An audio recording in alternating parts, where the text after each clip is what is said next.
Hey everyone, welcome back to another episode of Tuesday Tools. For this week, we're looking at an After Effects tool that allows you to isolate specific audio frequencies and use that information to drive your animations. Now in this particular example, I have a basic rocket animation. I'm going to take a music track, isolate some frequencies, and then use the bass hits to drive the flame of my rocket, maybe even animate the background star field to the beat.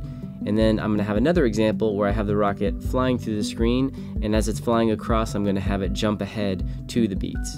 If you want to get a copy of this tool, please follow my affiliate link in the video description. Okay, so here I am inside of my project, and you can see 4 simple assets. We have the star field in the background, we have our flame right here, and then we have the rocket right here, and then our music track. And I got this track from my homies over at premiumbeat.com. You can go over there. I'll leave the link in the video description so you can pick up this song if you want to license it and use it on your projects.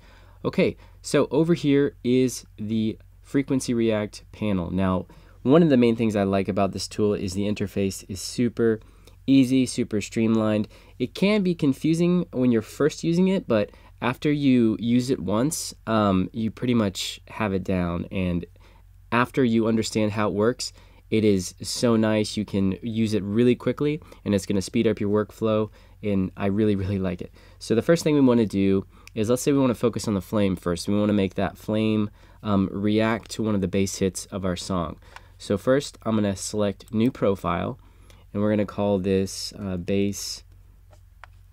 And I can specify whether I want to apply it to the whole layer or just a work area. So I'm going to go ahead and click Create. We'll apply it to the entire layer. I didn't select my audio first. Whoops. So you got to select your audio layer first and then click Create. And now what that's going to do is that's going to bring us into this new interface. It created a new comp called Edit React Profile, and it has a layer called Spectrum Controls.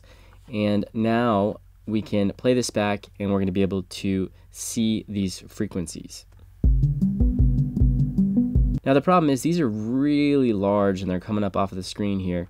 So what I can do is I have a couple of different preset views.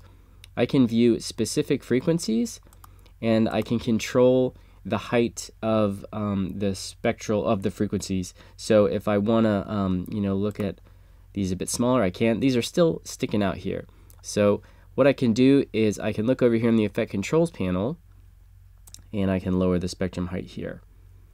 And the way we're going to isolate the area is with this little bounding box here. And so this is cool. I can view what frequencies I have here. I can view just the bass, and it's going to show me the frequency range here, also down here. I can view any of the mids, and I can view, if I want to go over here and manually adjust it, I can manually adjust that as well. So this is very cool. So now let's take a listen. Okay, and you can see right here, this is what we want.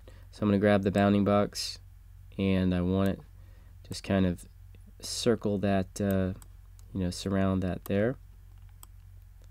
That's looking good. And now we simply bake it. So I'm going to go over here and click on Bake. And now if I look, I see the new profile here. But if I click on the audio track and I hit the U key to bring up all my keyframes, you can see just all the crazy stuff that's going on here. And there's a new effect applied, and it shows us that profile name on there. So you can apply multiple profiles to one audio track, and that's going to come in handy later when you want to really start to play around and tweak with this. So I'm going to close this. Now, how do we apply this? I want to essentially have this flame grow in scale, basically shoot out longer to that bass hit. So every time we hear that boom, boom, boom, I want the flame to go boom, boom, boom.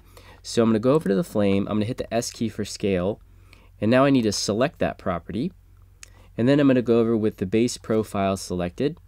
I need to select a controller, so how I want it to react. So I'm going to open up, these are called controllers. I have all these different controllers here. I basically want it to pulse. Now you can go in here and play with these and see what they do. But I'm not going to focus on all those. I'm just going to focus on one particular one because there's a lot that you can do with this. So I suggest if you get this, really spend some time playing around with it because you're going to need to see what you like. And it's quite fun to play around with. So I'm going to leave it on pulse. And now there's this big react button. I'm going to hit the react button. And if you look over here, you can see there's a new pulse effect in the effect controls panel. And I also have a glow applied to this flame, so I'm going to go ahead and close this. Now, there's a couple of different controls here, because if we just look right now, our flame is not reacting. So to make it react, I need to adjust some of these slider bars here. So if I move the X intensity, we can see that is the one we want, because that is making our flame grow. So let's put that at maybe 450. I'm going to zoom out a little and see how far that is. That's looking pretty good. So now let's do a render preview and see what we've got going on over here.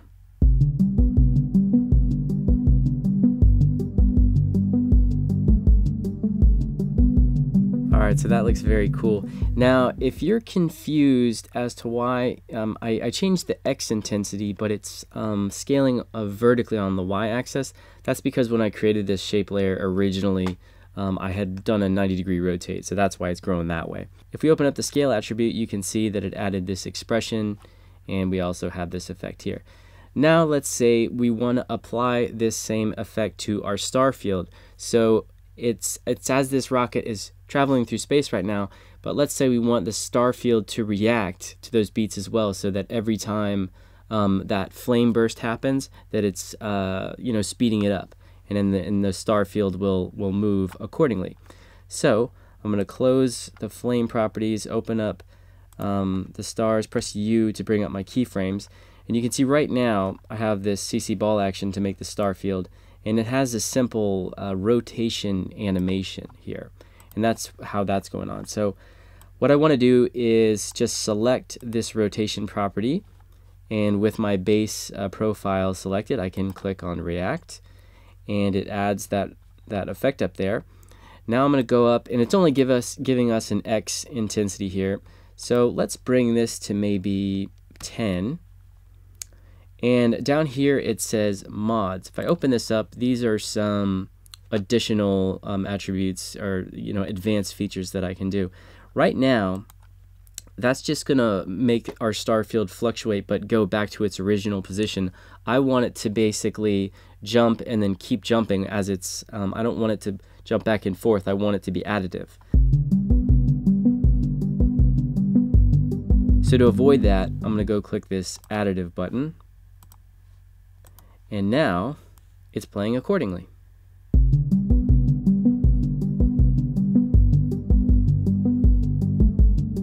Okay, so that works super well. Now I want to show you one other thing that we can do with this.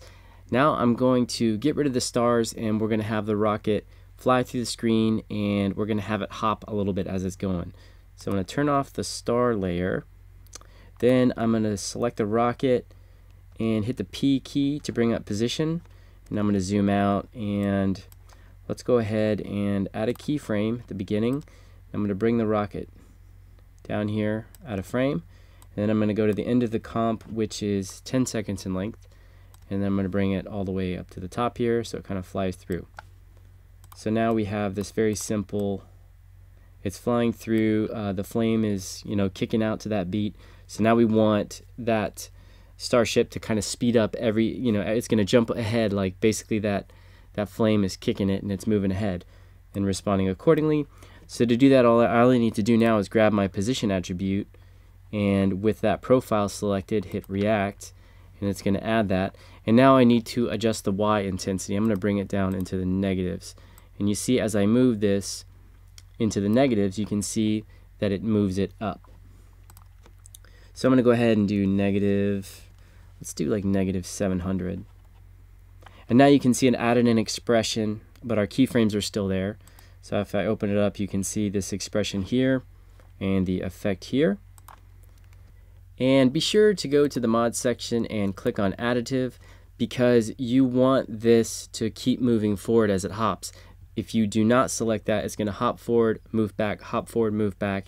And now let's have a look at our animation.